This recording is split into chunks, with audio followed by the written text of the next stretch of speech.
go ahead and start recording.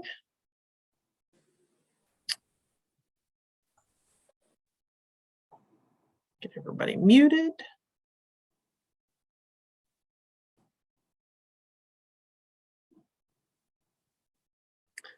You'll have to unmute yourself again, Nancy.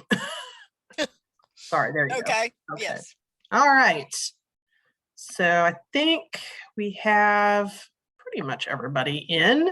All right, so hi, everybody. We are going to talk today about stinging and biting insects. And we may get a few more folks that arrive here after 6 o'clock, and that's fine. I am pleased to let you meet Dr. Nancy Hinkle, and she is a professor of entomology at UGA. She's a medical veterinary entomologist who works mostly with insects and their multi-legged relatives like ticks, mites, scorpions, and that kind of thing, that either cause damage to humans and animals or transmit pathogens that can cause disease in humans and animals. So she conducts research on fleas, ticks, lice, mites, mosquitoes, and flies. And she has been a faculty member at UGA for 21 years as of this summer. So just some ground rules. I think when I sent the recording out, everybody can be muted. And I said I would let other folks in from the waiting room. But with that, I will let Nancy take it away, and she can talk a little bit and then share some interesting facts about insects. Thank you, Lisa. I appreciate the opportunity to be here and to talk with the group about stinging and biting insects. Can everybody see the screen okay? Hopefully you've never experienced this yourselves, but there certainly are biting insects in Georgia. First, I wanted to talk about some of the variety of things and make the point that insects are very, very numerous. If you look at a pie chart of all the living things out there, look for yourself. Mammals. Mammals are down here in the lower right corner.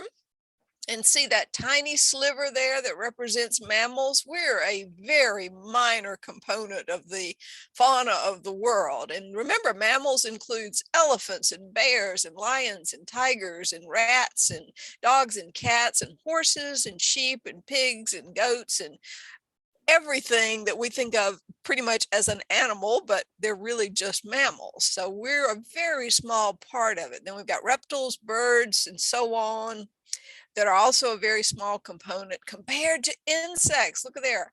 Insects, along with the arachnids, which includes, of course, the things with 8 legs like spiders and scorpions and so on, that's about 3/4 of the living thing. So we are vastly dwarfed by insects and their relatives out there. So it's appropriate that we talk about insects and how they influence our lives. And certainly biting insects and their multi-legged relatives do have an impact on us, as do the stinging insects. I'm showing just a few of them here. Yes, fire ants sting, wasps sting, yellow jackets sting, and of course honeybees sting. Now, all of these are actually beneficial in some way as well, but we humans relate to them because sometimes they fly up and sting us. Now, I will make the point that they never do so unprovoked. We have somehow upset them and they feel a necessity to retaliate. So it's always the human's fault. Remember that. And then, of course, we've got the things that are not insects, like spiders. Spiders, of course, have 8 legs, so they're not insects. Insects only have 6 legs. Mites have 8 legs, so they're not insects either. And scorpions also have 8 legs, so are not true insects. But these are our multi-legged relatives that we talk about. So the stinging arthropods, probably the one that most people have had experience with is the honeybee. And this is a close-up of a honeybee. You can see how fuzzy they are. And we've heard a lot about pollinators and how beneficial they are. And they are indeed. They're almost essential to the human ecosystem. They pollinate our food. They make honey and wax and other useful things that we humans harvest from them. But they do unfortunately occasionally sting humans as well. So here's a picture showing a honeybee on the skin of a human, and the stinger back here is extended and that will be stuck into the skin. And because the stinger has barbs on it, it will stick in the skin and not pull out of the skin. So once the honeybee has committed to stinging you, that stinger is going to be left in your skin and is going to tear away as the bee flies away, as shown here. So that all the connective tissue there pulls out of the bee's abdomen as the bee struggles to get away and leaves the stinger behind in the victim's skin. And one thing to remember is it's important to remove the stinger because it continues to pulsate and pump venom into the sting area, into the skin, after the bee has flown away. So it's important to reduce the pain and reduce the consequences by getting rid of this stinger and the pump system with the venom gland behind it as soon as possible. So take your fingernail, just scrape it out. And then whatever you do to treat for bee sting, cold compresses, maybe a poultice made out of baking soda, put that on there, whatever works for you. And hopefully the swelling will go down in just a few hours and the pain won't be too severe. And I'm very taken with this, as you can see. So here's a honeybee that has stung this fella, trying to fly away now and leaving behind a large portion of its body. And this is the only stinging insect that does this, where it actually loses the stinger. And yes, the bee will die. This honeybee will not survive. Once the stinger has come out, that opening does not heal, and all the good juices inside that bee are going to come out. The bee will desiccate and die. So a bee truly sacrifices itself for the colony. A honeybee, when it stings, is sacrificing itself for all of its hive mates and to allow them to survive. And none of them ever survive. The honeybee that stings never survives following the stinging. So honeybees are really admirable. They're willing to sacrifice themselves for their loved ones, and they do a good job of it. Other stinging insects include the bumblebee, shown here, and you can see how large they are in comparison to everybody's seen bumblebees. And there are many species, by the way, so there are different bumblebees out there. This is one of the common ones around here, and they're known by their fuzziness. So you see how they're black and yellow, but they're fuzzy all over. Now, unfortunately, a lot of people mistake bumblebees for carpenter bees. Carpenter bees may be even more common out there. I think anybody who has a wooden porch has probably had some carpenter bees around. And carpenter bees are pretty much the same size as the bumblebees, but they have usually less yellow on them, and they have a shiny hiney. The abdomen, instead of being fuzzy like it is in bumblebees, is bare and shiny. So that's how you can tell a carpenter bee. If it's got a shiny hiney, then it's a carpenter bee. This is the one that burrows into the wood. Now, it doesn't eat the wood, but it uses its mouth parts to dig out holes in the wood, and then they lay their eggs in the wood, and the next generation develops there. And most people don't like them tearing up their homes, so they want to get rid of carpenter bees, but that's a whole story unto itself. And of course, we're all familiar with yellow jackets. This is one. They're very common around here. And unfortunately, some people end up getting stung with them, by them. Yellow jackets like to come to our outdoor activities, pool parties, picnics, and so on. So there unfortunately is interaction between humans and yellow jackets. But again, yellow jackets will not sting unprovoked. So as long as you behave yourself and don't upset them, they won't sting you. And then paper wasps. We have dozens of different species of paper wasps in Georgia. This is one of the larger ones here. You can see how the size in comparison to my finger again. They're not big wasps, but they are very industrious.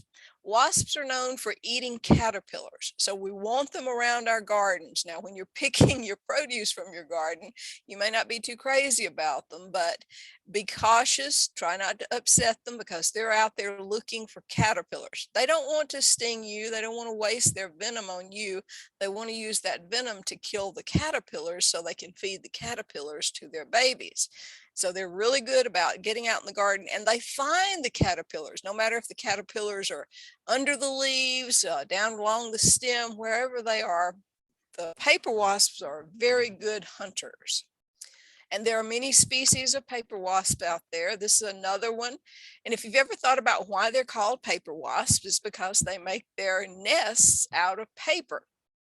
How do they make paper? Well, it's very similar to the way that humans make paper. We take wood, grind it up, and use it to make flat sheets of paper.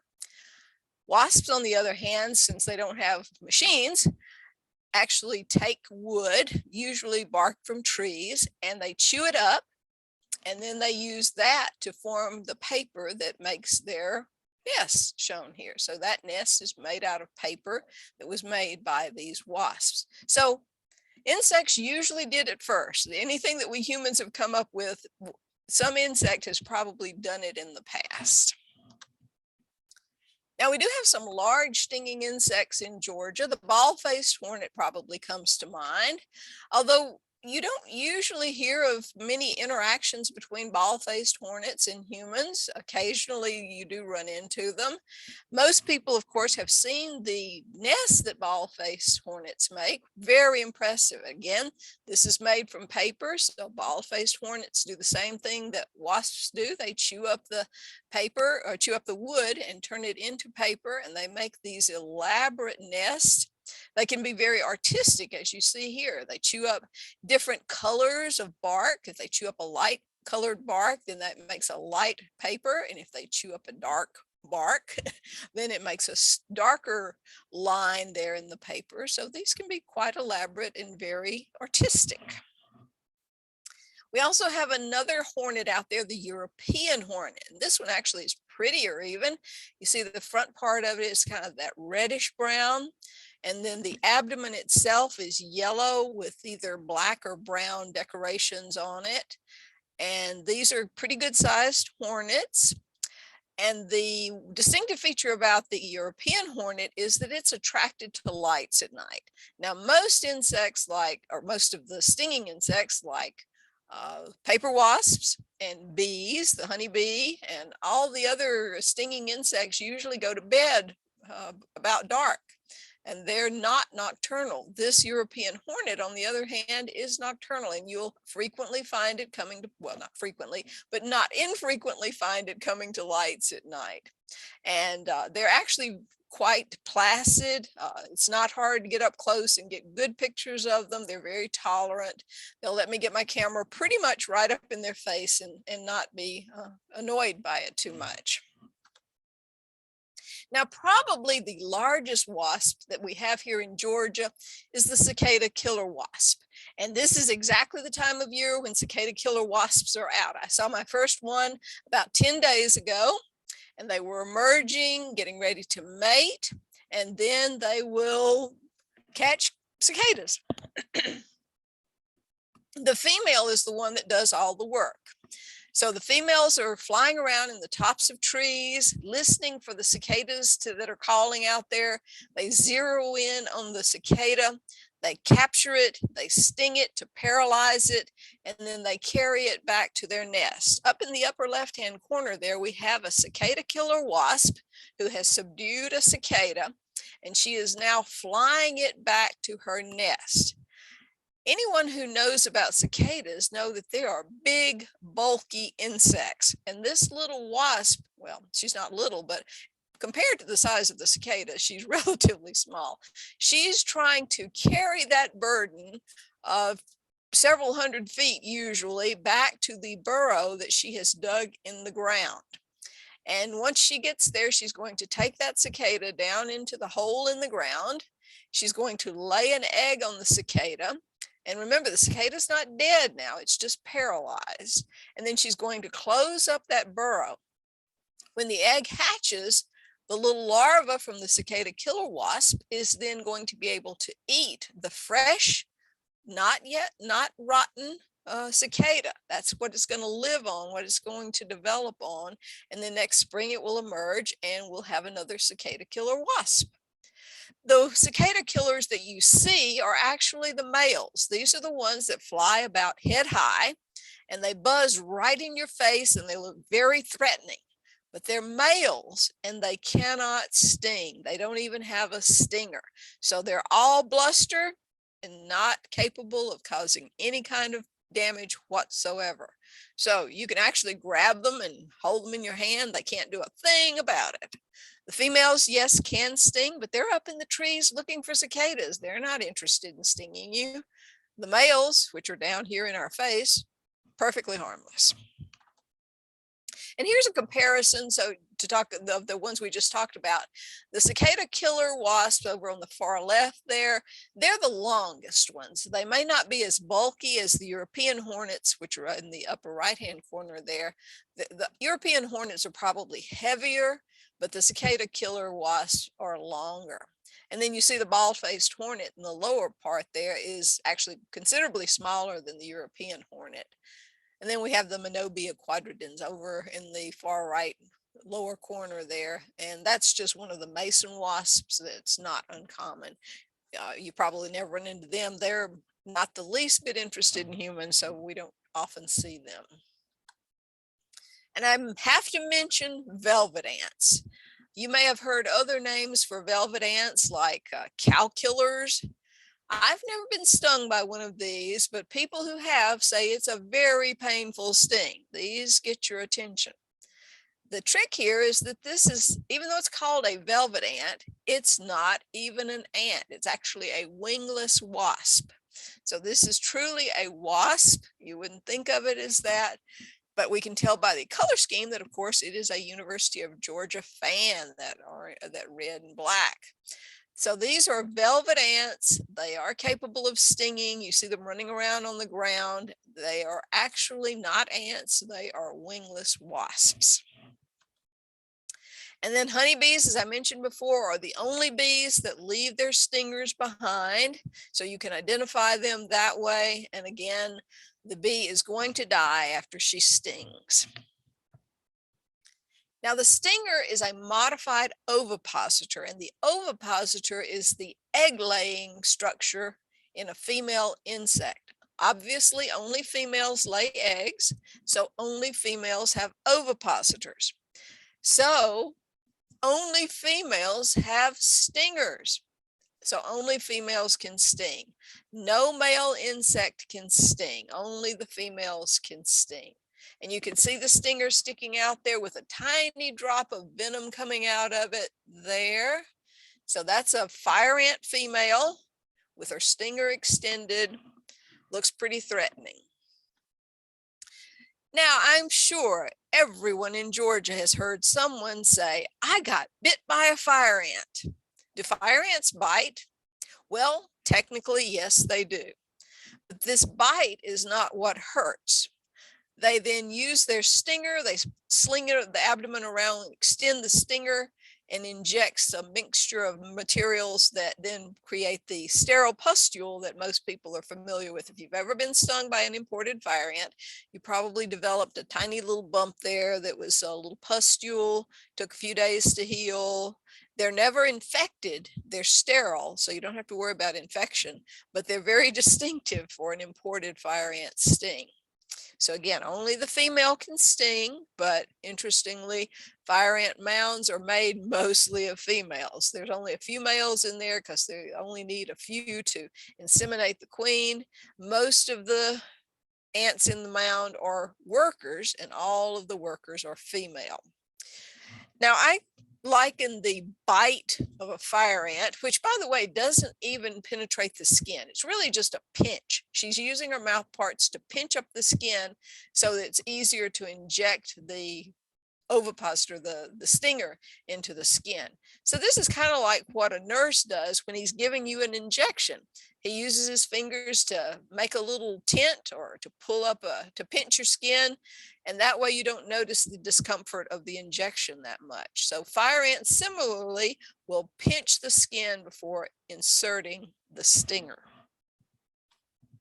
And again, these are the little pustules we were talking about that are left when a fire ant stings. So again, what hurts? The fire ants bite or the fire ants sting.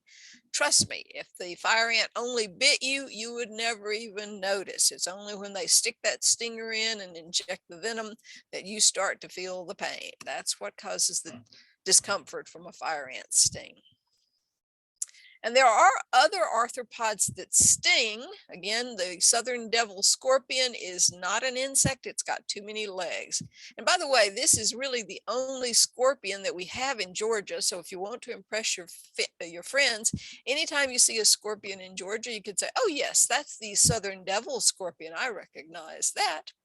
Technically, we do have another species over on the coast, but it is only found within about 50 miles of the coast. So if you're over on the coast, you might be confused by another species of scorpion. But in interior Georgia, the southern devil scorpion is the only type we're going to run into. Yes, they can sting. If you notice in the lower right-hand corner there, there's a stinger. That's typical of scorpions. But if you've been stung by a scorpion, you probably weren't terribly impressed. They can sting, but it's not that harmful. It doesn't hurt that much. In fact, I was stung in bed one night, got up, thought maybe it was on my finger, so I thought maybe my finger would swell. So I got up out of bed, went in the bathroom, soaked a bath cloth in some cool water and put it on there to keep the swelling down. 5 minutes later, it wasn't even hurting and there was no swelling. So I turned the light out and went back to bed. So I don't really think a scorpion sting is anything to be concerned about here. Now, in other parts of the world, there are other species of scorpions that certainly do have more venom and more potent venom. So if you're traveling internationally, the story will be different. But here in Georgia, scorpions are not something to worry about. All right, now let's switch to biting insects. I think everybody's familiar with these. And certainly this time of year, we're running into biting insects. This, of course, is a mosquito. So mosquitoes, very common in Georgia. Actually, Georgia only has about 63 species of mosquitoes, and the vast majority of these are not even interested in humans. Believe it or not, there are mosquitoes that feed only on frogs. There are mosquitoes that feed only on birds, and they're not interested in feeding on a human. But there are a couple of dozen species maybe that will feed on humans. So we know it really only takes one species. And we certainly have one species here in Georgia that's very adapted to living with humans, feeding on humans, and we run into it a lot. And that's the Asian tiger mosquito. This species was actually introduced from Asia. It came in through the port of Houston, Texas, in recycled tires. Big cargo ships were carrying recycled tires. There was enough water in the tires for the larvae to survive the trip across the Pacific. And so these Asian tiger mosquitoes got out. They invaded the Southeast, and they're doing really, really well in Georgia. The Asian tiger mosquito is notable because it's really the only species that will bite humans during the daytime, during the middle of the day. So if you go outside right after lunch and you get bitten by a mosquito, there's a 95% probability that that was an Asian tiger mosquito. If you want to identify it, you can see that it's a kind of silvery white and black mosquito. And the distinguishing feature is if you can see the middle section of the body called the thorax, there's a white line that goes right down the middle of the thorax. It goes across the head as well and down the thorax. That is distinctive for the Asian tiger mosquito. Now, you may not want to get that close, and you may not really care, but this is how we distinguish the Asian tiger mosquito. Now, all mosquitoes start out as larvae, and they have to be in water, standing water, not flowing water. But some of them can live in ponds. Some of them can live only in small containers of water like we have around our homes. And I'm sure everybody has something like a flower pot that has a saucer under it that holds 1/4 inch of water all the time. That's adequate for mosquito larvae to develop in. Tires, as I mentioned, old abandoned tires. If you go down the roads in Georgia, you will find abandoned tires every mile or so. And inside each one of those, you're going to find Asian tiger mosquitoes and perhaps other species as well. Around our homes, we leave out buckets. We've got little containers. It doesn't take a whole lot. If you've got just a teacup out there that's setting out, collecting water, you can have a bunch of mosquitoes being produced there. Animal water bowls, if you don't freshen those up every once in a while, mosquito larvae can develop there. So anything has standing water. I have a colleague here who has a boat. He puts a tarp over the boat. When it rains, the tarp collapses and collects a little water in pools on the tarp itself. And there's enough water there for mosquito larvae to develop. So we are our own worst enemies. The mosquitoes around our homes almost never fly more than 100 yards, so the length of a football field. So every home in a neighborhood within a football field length from you is providing you potentially with mosquitoes, and you at the same time may be providing them with mosquitoes. So once these little larvae mature, turn into adult mosquitoes, they're not going to fly far. They're going to hang around. They're going to look for a blood meal near where they emerge. So if you've got mosquitoes around your house, there's a very high probability that you're producing them right there. So look for water. We really encourage everybody to get out once a week, walk around their property and look for anything that's holding water and throw it away. If you don't need it, just go ahead and throw it away, because the next time it rains, even if you dump it out now, it's going to fill up again and you're going to have the same problem next week. So do yourself a favor and just get rid of everything that's holding water out there. And this shows the entire life cycle here. The larva on the far right there is on the surface or near the surface of the water because they have to breathe oxygen. So the surface of the water, as you can see here, this is vastly magnified, obviously. So here's the surface of the water.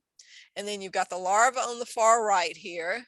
In the middle here, we have the pupa, the next stage after the larval stage. And then the pupal stage splits open and the adult mosquito comes out of it. So this is the adult female mosquito coming out of the pupal skin, and she's going to stand on the water surface. She's very lightweight and her legs are developed, her feet are developed so that she can actually stand on the tension of the water surface there, and mosquitoes can walk across the surface of the water. So that's the life cycle of mosquitoes right there. And again, every one of them has to start out from water. If we didn't have water, we wouldn't have mosquitoes. Okay, there are other biting flies out there. You may be familiar with them if you've ever heard of no-see-ums or punkies. They're also called biting midges. There are a lot of different nicknames for this little fly. Considerably smaller than mosquitoes, but they do bite and they do suck blood. They feed only on blood, just like mosquitoes. They've got to have blood. They can't survive on anything else. And these fortunately don't transmit any human diseases here in the Southeast, but they do transmit some animal diseases. So unfortunately, we have them feeding on our horses and cows and so on, and potentially transmitting disease agents. But that's punkies, no-see-ums, biting midges. They're found throughout the state, but there are species over on the coast that are particularly numerous. If you've been over to the coast around Jekyll Island, for instance, and you've been out on the beach to watch the sunrise or the sunset, these creatures are generally particularly active. They're out flying looking for a host just as the sun is coming up, and then again just as the sun's going down. So I've been covered in these, going out to watch the sunrise and standing out on the beach, and these hungry little voracious feeders will fly out and start sucking my blood. But we have other species, as I said, inland as well. They're usually not as numerous, but they also tend to be active around sunrise and sunset. This time of year, that may be when you're out working in your garden. So you're more likely to encounter the no-see-ums during that time of day. There's another small fly out there called the buffalo gnat. Technically, it's a black fly, but as you can see from the picture in the lower right-hand corner, you see how humped over that back is there. It kind of looks like a buffalo. That's why it was given the nickname the buffalo gnat. Fortunately, here in the South, we don't have any species of black flies that feed on humans. Up in the Northeast, they do, and they complain because there are times of the summer that they cannot be outdoors without being eaten up by buffalo gnats. So there are benefits to living in the South. At least we don't have black flies that feed on humans. Now, we do have black flies that feed on animals. In fact, if any of you have horses, you are probably all too familiar with the black flies that get in the horse's ears and feed away, and then the poor animal's ears get very sensitive, very sore. They don't want you putting a halter on them. You'll see blood inside the ears, crusts over, you get scabby, and the poor animals are just miserable. So black flies are a real problem with horses, and they can be a problem on cattle as well. So this is one feeding on my arm. As I said, we don't have human biting black flies here in the Southeast, but this is one that I enticed to feed on me just so I could get the picture. So that's what they look like, and it gives you a little size perspective compared to the hairs on my arm there. Now, does anybody recognize these? There's actually several different species, 2 different groups, but we lump them all together because they're all in the same family. These are the deer flies and horse flies. They have a lot of other nicknames as well. The one in the upper right-hand corner is the greenhead. You probably are familiar with this one over on the coast. Again, this is more a coastal species. And then in the lower left-hand corner, we've got the yellow fly, which is a deer fly, but because it's a very light color, it's called the yellow fly. And they have really neat eye patterns. This is obviously more apparent when you see a living specimen, but in real life. But as you can see, they've got colorful eyes and stripes and zigzag patterns on the eyes. So that's one notable feature of the deer flies and horse flies. All right, now there's actually 3 species on this slide here, but they're all called by the same name. Do you recognize these? You may not have seen these actually, hopefully not, but they're not uncommon, so I wouldn't be surprised if most of us run into these at one time or another. These are lice. The ones in the upper part of the slide are body lice. The lower left-hand corner shows a head louse, and then the lower right-hand corner, we've got a pubic louse.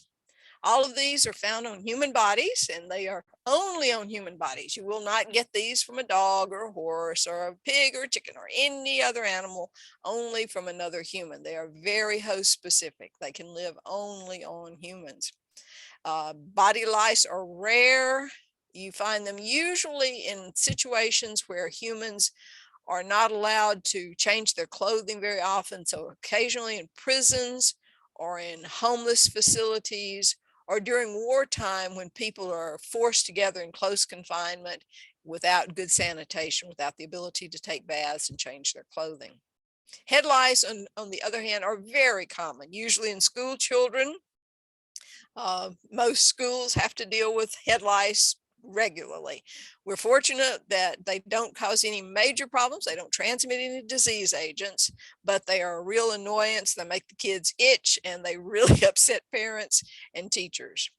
And pubic lice, of course, are given the name pubic lice because they're found in the pubic area. Again, they are transmitted only from human to human, and they must have very close contact. They can only crawl, they cannot fly, they cannot jump. So you must have pubic to pubic contact, and that's why they're known as a sexually transmitted organism, because generally when 2 humans have their pubic areas close proximity, that means they're engaged in sexual relations. So the pubic louse is generally transmitted during sexual intercourse. So these are small creatures, as you can appreciate, kind of difficult to see, but easy enough to identify once you magnify them. All right, here's another identification. Anybody recognize this? I really hope you haven't had to run into it, but they're not uncommon. So you may have seen these. These are bed bugs. This is a bed bug. And I wanted you to see it on my finger. So again, you get the size perspective of just how small it is. They, again, don't transmit any disease agents, but they do suck blood and they sneak up on us while we're sleeping. So I think most of us are just appalled by the thought of something coming into our beds and sucking our blood while we're trying to sleep. But this is bed bug. We really recommend that if you've got a bed bug problem, you consult a pest control professional. They know where to look. They know what to do. If you try to control the problem yourself, you may end up making it worse. That's what I run into a lot. People want to just get in there and spray something. They want to do it themselves because it's awfully expensive to treat for bed bugs. But if you do it right, there's a reason it's expensive. It takes a lot of time and it takes knowing what you're doing and doing it correctly. Just going in, unfortunately, and spraying willy-nilly is generally going to drive the bed bugs from one room into another and into hiding places, so they're going to be there longer. Really don't like bed bugs. They're a real pain, and so I really feel for people who develop them. And that's a problem to deal with, but I do recommend professional services when you've got a bed bug problem. A lot of other things you can deal with yourself, but bed bugs, you probably are going to come out better if you let somebody who knows what they're doing deal with that situation. All right. Now, you can't tell what I'm talking about here, but do you see an arthropod in this picture? What we're looking at is this area right here. Do you know what that is? That's a red bug or chigger. Here in the South, we call them red bugs. Chigger is commonly known, especially up north. And these are mites. These are tiny little baby mites. They do not live on humans. In fact, they cannot live on humans. But if they inadvertently end up on a human, they're going to die. And they're going to die within just a very brief time, just an hour or two. They cannot survive on humans. By the time you start itching, the little red bug has already died and fallen off. I know that our grandmas taught us that we need to treat it either by taking a bath in bleach or putting nail polish on there or some other concoction. But no, at this point, by the time you start itching, it's too late. The chigger has already injected its salivary secretions into your skin and you are going to itch. Usually you're going to itch for a week or two, unfortunately. So at that point, you just treat the symptoms. Whatever works to treat an itch for you, do it. And do it as often as you need to, because this is just going to itch and there's not a thing you can do about it. It's too late at that point. And again, the chigger is already dead. Chiggers do not live on humans. They cannot live on humans. This poor little chigger made the mistake of trying to feed on me and it's going to die. It's just not going to survive. This is what one looks like under the microscope. If you've ever wanted to see what a red bug looks like up close, that's what it looks like under my microscope. That's a chigger. All right, it's also a common time for fleas. About this time of year, I start getting a lot of phone calls about fleas. What do I do about the fleas around my house or on my dog? This is what fleas look like. The picture on the left is from a light microscope, so they're magnified. The fleas are magnified. You can see this flea up here has been feeding on blood and it's actually defecating. So the feces that it's producing are just partially digested blood. You can see the blood it's been taking in. It digests what part it can and then it defecates what's left over. The picture on the right here was made using a scanning electron microscope, so you can see really close up what a flea looks like. This one has the head with the mouth parts down in the skin. The rear end is sticking up in the air here. The point I wanted you to note here is all of these spines that are projecting backwards on the body. If you've ever tried to pull a flea out of the coat of a furry dog, you may appreciate how challenging it is. And it explains why all these spines on the flea are there. They allow the flea to maintain its position in the hair coat of the animal very effectively. It's kind of like a little cockle burr down in the fur of the animal. Pulling it out is really, really challenging. So fleas are well developed, well designed for what they do. What do you do about fleas? Well, again, they start out as larvae. And so the best thing is to control them while they're larvae before they grow up and start sucking blood. The flea larvae are generally living down in your carpet. So treating the carpet with a flea control substance is a great way to go. And we are fortunate that we have compounds called insect growth regulators.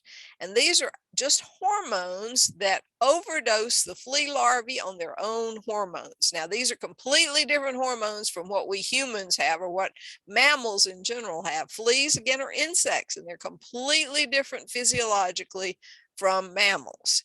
So we overdose the flea larvae on insect hormones, and that causes them to just grow so fast and grow so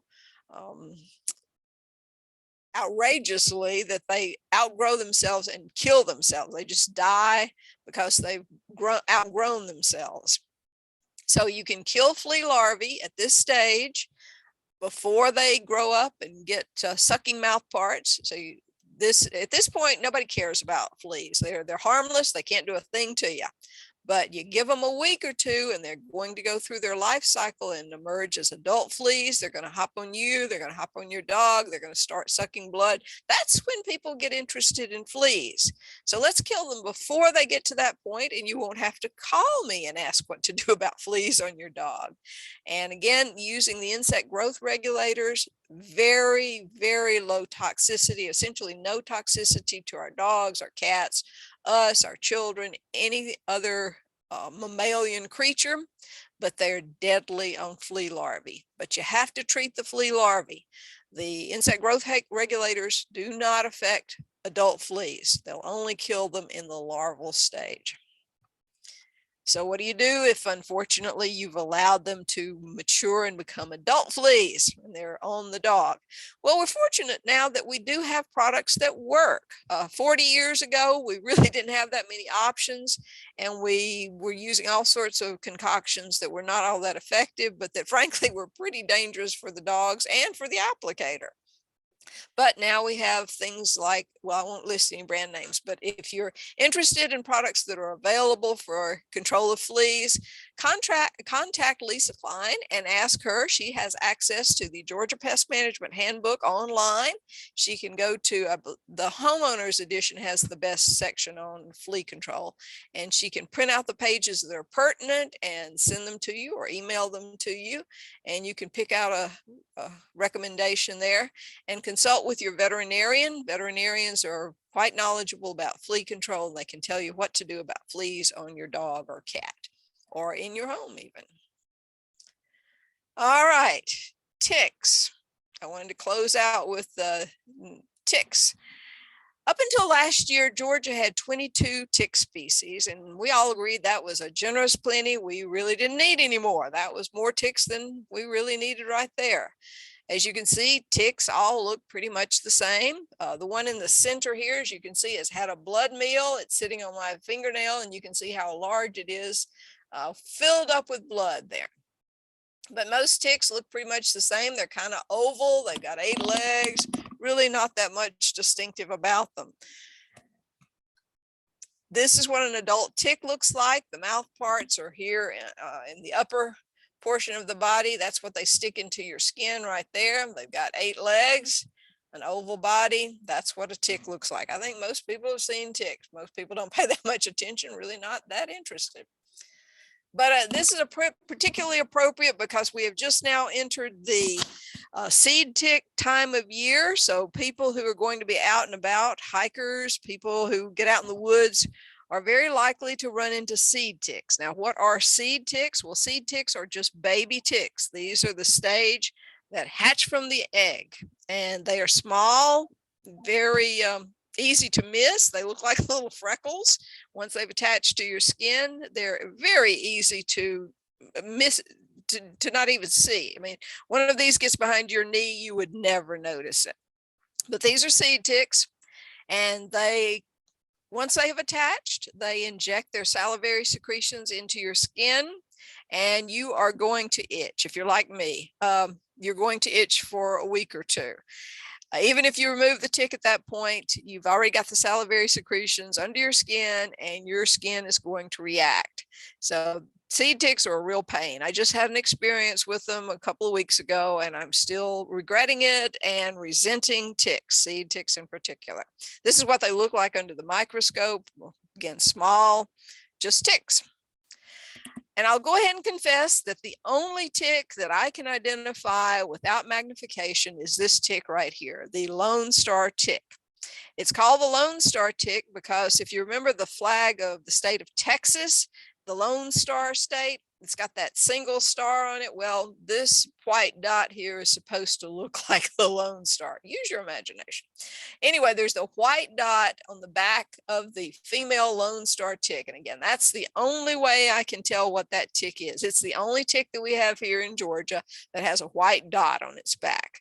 And this happens to be the most common tick in the southeastern United States, including in Georgia. So the Lone Star tick is a tick that, whether you know it or not, you're probably already familiar with. If you've got a tick on you in the last year or two, it was probably a Lone Star tick.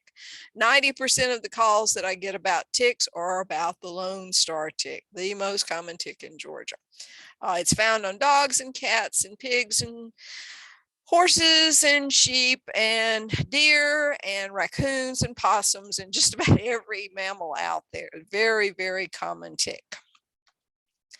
So how do you remove a tick? Think about it. A tick is sucking your blood and it's filling up with blood. And if you then compress that tick, all that blood is going to be forced out of the body back through the mouth parts into your skin, potentially transmitting pathogens with it. So we don't want to press the tick any more than we have to. The best thing to do is grab a pair of tweezers and place the tweezers as close to your skin as possible. So that cuts off the mouth part so that the tick can't regurgitate into your skin as you're pulling it off. And then with just firm pressure, just pull it out. And do this as soon as possible after discovering the tick. You don't want to wait until you go to the grocery store and get back home. You want to go ahead and remove the tick right then. Now, I'm sure you've heard anecdotes and old wives' tales about, oh, you can stick a lit match up against the tick and it'll withdraw its mouth parts and back out. Or you can cover it in petroleum jelly and it'll release and back out. Don't do this. All that does is make the tick angry. And again, it will regurgitate. When you get a tick aggravated, it's going to throw up. And you don't want it to do that because it's throwing up into your circulatory system. So keep the tick as happy as possible until you've got the tweezers on it and then pull it off. And that keeps it from throwing up in your skin and potentially passing along disease organisms. If you are concerned about disease transmission, take the tick specimen, put it in a Ziploc bag and put it in your refrigerator. If you come down with symptoms of some potential disease within the next month, then that tick can be tested to determine whether or not it's infected with a pathogen. If you don't come down with any symptoms the next month, then pull it out and throw it in the trash. And at that point, it should be dead, hopefully. Now we have a new tick, as I said. Last fall, September 2021, the Asian longhorn tick first showed up in Georgia. This tick had been introduced to North America inadvertently back about a decade ago, and it had been making its way southward from New Jersey over the intervening years, and it did again show up last year in Georgia. We now have 3 counties where it has been confirmed in Georgia. And we probably will be hearing more about the Asian longhorn tick in Georgia. It can transmit disease agents. It's got a very wide host range. It loves white-tailed deer. It loves possums and raccoons. It does really well on cattle. We've seen large populations of them around cattle herds, on cattle herds. They're also found on humans. They will bite humans. So we don't want this tick, but we've got it now and we're going to have to deal with it. You will probably be hearing more in the news about Asian longhorn ticks. They look just like every other tick in Georgia. The Asian longhorn tick is the one on the left. The Lone Star tick, our most common tick, is the one on the right. And as you can see, they're pretty much the same size, same coloration, same shape, and so on. So it's really hard to tell the Asian longhorn tick from the Lone Star tick or any other tick. That's why we encourage you, if you're curious about your ticks, you can submit them to for identification by the University of Georgia. I'm sure Lisa knows how to get them to us, and we'll be glad to look at them and identify them for you. All right, that's more than you wanted to know about stinging and biting arthropods. If you've got any questions, I'll be delighted to entertain them at this time. Anybody have any questions for Nancy? Feel free to unmute yourself and go ahead and ask, or if you are on your phone, you can type it in the chat box and I'll read it for you. And there's contact information if you, I'm sure you all know about how to reach your Georgia Extension office. That's the 800 number there. Or if you want to call us directly here at the Department of Entomology, there's the number at the bottom.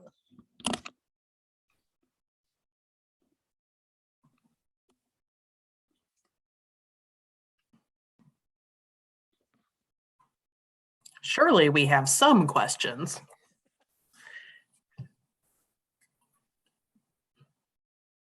I think we're all amazed at the number of ticks that we have here and thoroughly grossed out. Grossed out, yes. Nobody likes ticks. Even those of us who study ticks don't like ticks. No, we don't. No, we don't. No. I don't have any questions because you did an excellent job of giving us all kinds of information. It was fascinating. Really. Well, thank you, Ms. Hendricks. I appreciate that. It takes a special kind of person to spend their Tuesday evening listening to somebody talk about ticks. Well, I do have a question. How did you get into just insects? I assume as a young kid, you were just curious about them? Exactly. Yeah. Yeah. And then I found out you could actually make a living studying bugs. And so I became an entomologist. Yes. Oh, right. Well, I'm glad you took that direction. It worked out for me. Yes. You did it. I mean, really, you did a really, really thorough job. Thank you. Thank you. Yeah, I think we all learned a little something here. I am recording this, so if you do have somebody that's interested, you can reach out to me and I can share a link. I see there's a question from Barbara, and she asks, what do we do to keep ticks away? That's a good question. Well, actually, the repellents, the insect repellents do work against ticks to some degree, but I would additionally recommend treating your clothing. I'm not sure whether you're familiar with it enough or not, but there are products that can be used only on clothing, not on skin, that are very good tick repellents. Sawyer's has one of these products. If you go to your local hiking store and ask for the insect repellent that can be used on clothing, they'll usually know what you're talking about. Their Permanone is one of the brand names, Permanone. But if you ask specifically for the repellents that can be used on clothing, these are not the DEET repellents. These are completely different. And that's why they can be used only on clothing, not on skin. And I would recommend applying these to your clothing, anything below the knee. So your shoes, your socks, in the lower parts of your pants leg. And that will prevent ticks from gaining access to your body. Now, if they get on your pants, once they're exposed to that repellent, it's also as an acaricide, it will kill them as well. And it's quite effective. I've been impressed with these products. Good.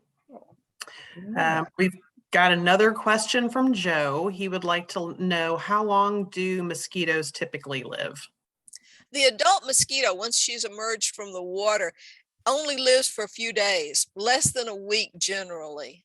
But there's always more coming out of the water, so you always have some repopulating. But they're really quite fragile little creatures. They desiccate easily, so they don't live long as adults.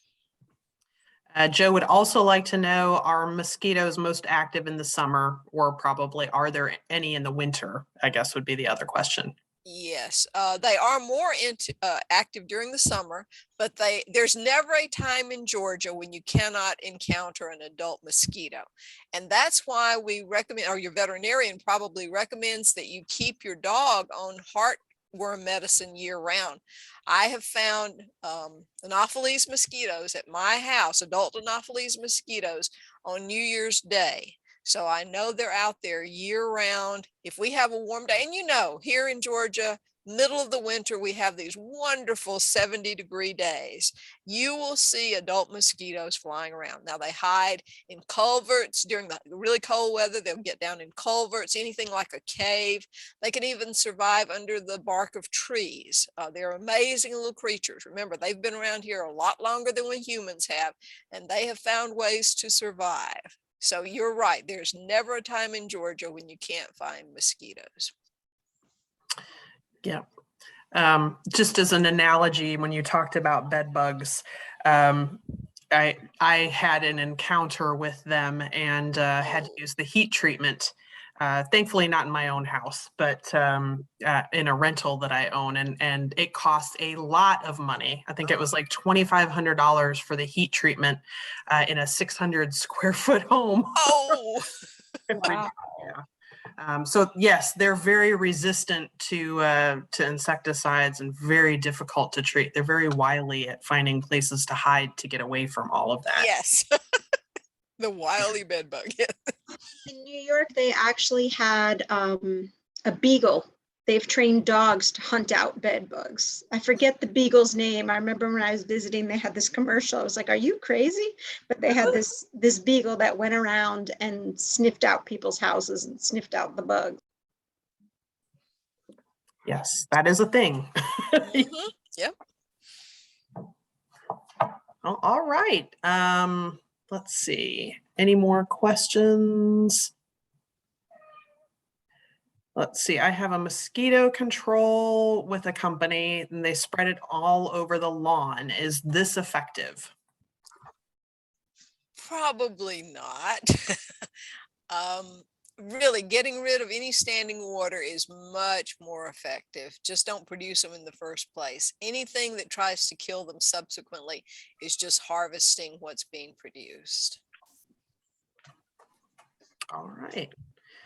All right. Well, thank you very much, Nancy. This was very informative. I think everybody got a lot of good information out of this, and I think we all got some facts that we didn't know previously. So I consider that a success.